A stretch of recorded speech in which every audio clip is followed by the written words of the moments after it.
Ikaw ba si... Zaki?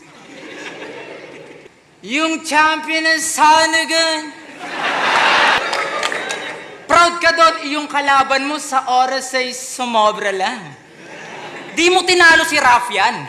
Ikaw doon yung na-salvage. Bugbog at na-damage kaso mahirap talaga tibagin lalo kung may home court advisor. Kaya itong arrogant,